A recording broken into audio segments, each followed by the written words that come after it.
Здравствуйте, с вами программа «Время Икс». Меня зовут Ксения Вишневская. Завершилась вторая Севастопольская конференция с международным участием «Публичная и медийная дипломатия в молодежной среде».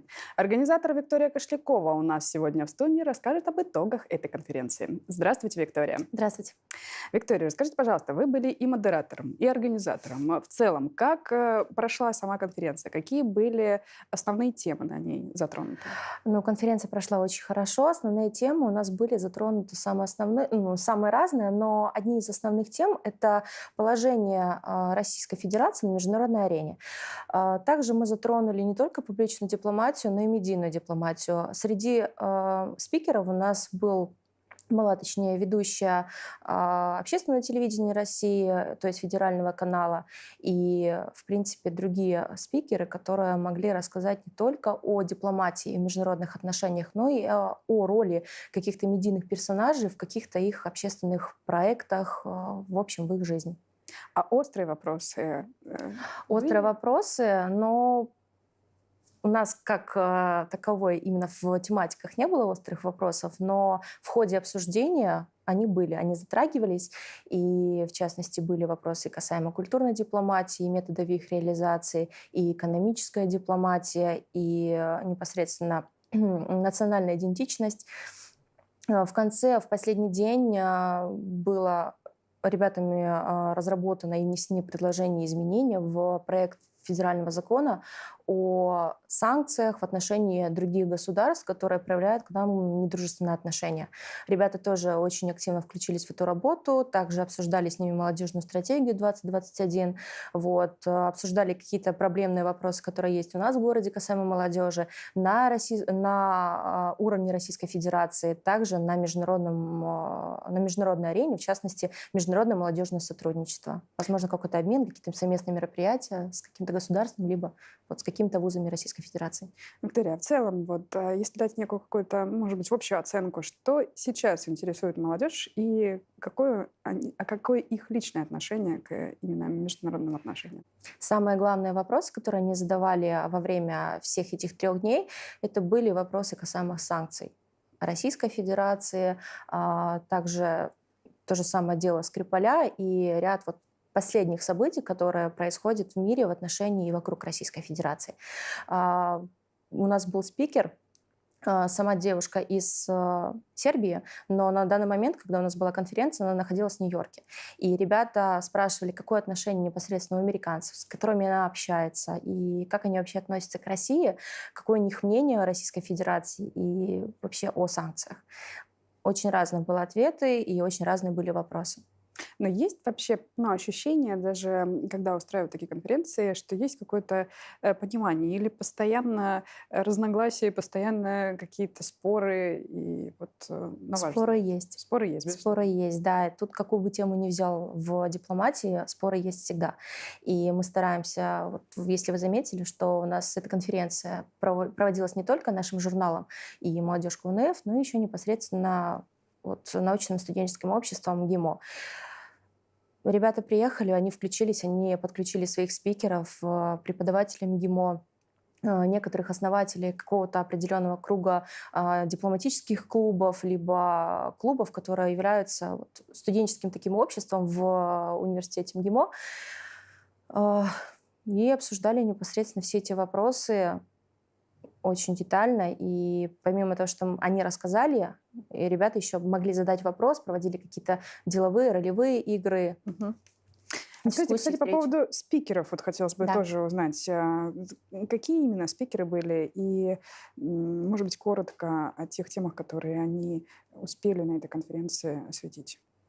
Я говорила ранее о том, что у нас была ведущая общественного телевидения Российской Федерации, и она рассказала непосредственно о роли медийных персонажей в проектах ребят, либо как привлечь того или иного известного человека в свои проекты для того, чтобы он либо рекламировал, либо представлял, был лицом этого проекта.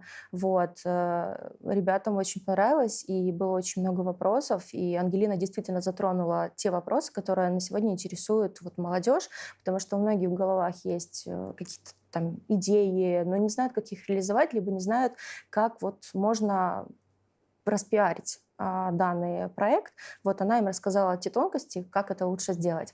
Если говорить о дипломатии, то очень оживленная была дискуссия, наверное, потому что она была уже поздно вечером. Мы начали с 7 часов вечера и дошли до 9. Это Мгм. был директор программы «Россия. Ядерное нераспространение» Перцентра, вот, Алан Маргоев, и он рассказал непосредственно ребятам именно вот ядерный вопрос, который есть, отношение государств к этому и, в принципе, что Россия думает по поводу этого, что Америка думает, какие взаимоотношения, ну и ряд других спикеров. Э, Перечислять всех не буду. Да, я поняла. Виктория, скажите, но все-таки цель таких конференций, как вы думаете, что именно дает для молодежи проведение таких мероприятий? Ну, не все смогут, и не у всех будет желание просто в интернете узнать какой-то вопрос, написать и узнать, к примеру, что такое международные отношения, либо какие есть правила этикета в том или ином, в том или ином государстве или в той или иной стране. Мы нацелены на то, чтобы севастопольская молодежь, не только молодежь, ну, в принципе, студенты и школьники, они не только изучали те дисциплины, которые у них есть в программах, в учебных вузах, либо в школах. Они расширяли, они учились чему-то новому, они знакомились с новыми людьми, и, возможно, кто-то станет дипломатом, потому что по итогу этой конференции, когда ребята пообщались и с студентками МГИМО, многие просто задавали вопросы, как поступить к ним, какие нужны ЕГЭ, какие баллы проходные, и многие из них заинтересовались дальнейшим поступлением в данный вуз. Мгм. Скажите, так как эта конференция уже во второй раз Да. проходит у нас в Севастополе, вот если сравнивать с предыдущей Мгм. конференцией, какие были изменения и что было внесено и учтено в это? Ну, на прошлой конференции у нас были только севастопольские спикеры, никого. На этой конференции у нас, помимо того, что были некоторые другие организаторы, но и были непосредственно вот вопросы чисто вот дипломатии, и у нас были пробные скайп-встречи с спикерами, потому что большинство у нас было вот в режиме онлайн, и ребята общались с спикером через скайп. Мгм. Виктория, у вас скоро выходит второй выпуск журнала. Вы Третий. третий, Третий, простите, да. даже уже третий. Видите, Да-да-да. в тот раз вы приходили, он, по-моему, был первый, а сейчас уже третий, время Да, прошло. Виктория, скажите, пожалуйста, вы являетесь главным редактором. да. Что будет внесены, какие будут темы? Вообще, как развивается этот журнал и какой самый главный интерес? Развивается он очень стремительно, потому что у нас с каждым месяцем, с каждым днем появляются новые партнеры и мероприятия, которых мы, в принципе, посещаем. Что касается тем выпуска, то они самые обширные, самые разные. Это интервью с олимпийскими чемпионами, как в Рио-де-Жанейро, так и, в принципе, в Пхенчхане, то, что была Олимпиада, с обычными спортсменами, с ребятами из других государств, Танзания, Китай, Сербия и другие государства, которые непосредственно могут рассказать о отношениях той или иной страны по отношению к Российской Федерации. Определенные какие-то вопросы мы задавали у представителей посольств. У нас интервью будет в этом выпуске с послом Перу в Российской Федерации. Вот. Узнаем культуру, экономику, традиции, те факты, которые нельзя найти в интернете, те, которые могут рассказать те жители и те люди, которые либо проживали определенное количество лет в том или иной стране, либо являются гражданами этой страны. И темы самые обширные, я точно не могу даже всех назвать, потому что у нас этот выпуск мы планировали сделать его на страниц 50, но в итоге у нас получается 100 страниц, и вот А самое тираж разное. увеличился? Тираж увеличился, да. Мгм. Скажите, такой вопрос. А спикеры и те, кто дают вам интервью непосредственно, насколько они э, активны и насколько они приветливы, может быть, даже так?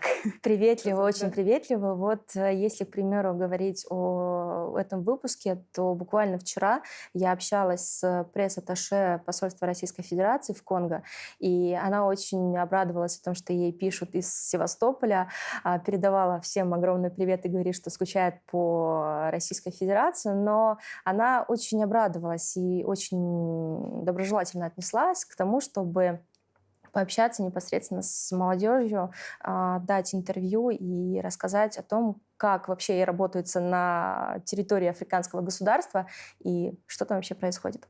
Виктория, можно еще узнать Да. коротко о ваших планах непосредственно, да, непосредственно и что касаемо развития самого журнала. Может Мгм. быть, у вас есть какие-то долгоиграющие планы, с которыми вы сможете поделиться, только коротко, потому что эфир, к сожалению, Да. заканчивается. Если говорить о планах, то мы планируем в октябре месяце в МГИМО проводить совместно с НСО, научно-студенческим обществом, Дни науки.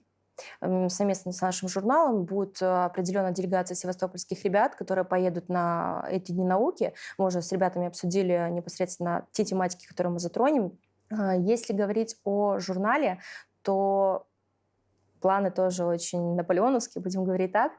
В октябре планируем участвовать в грантовых конкурсах и, в принципе, в дальнейшем вот сейчас готовим документы на регистрацию нашего журнала для того, чтобы он был не только в Севастополе, но и на территории Российской Федерации, зарубежных государств. Вот, делаем его сейчас на 2 языках, русский и английский, в 2 выпусках.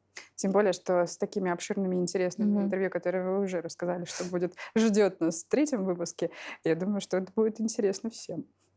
Виктория, спасибо вам Вам огромное за спасибо. то, что вы нас всегда держите в курсе дел на международном нашем рынке. И то, что вы приходите, и самое главное, что есть контакт и что есть желание наших молодых людей слушать, быть услышанным. И самое главное, высказать свое мнение. Спасибо вам. Спасибо. Мы на этом с вами прощаемся. Я напоминаю, что у нас сегодня была в студии Виктория Кошлякова. А это была программа «Время X». Оставайтесь с нами.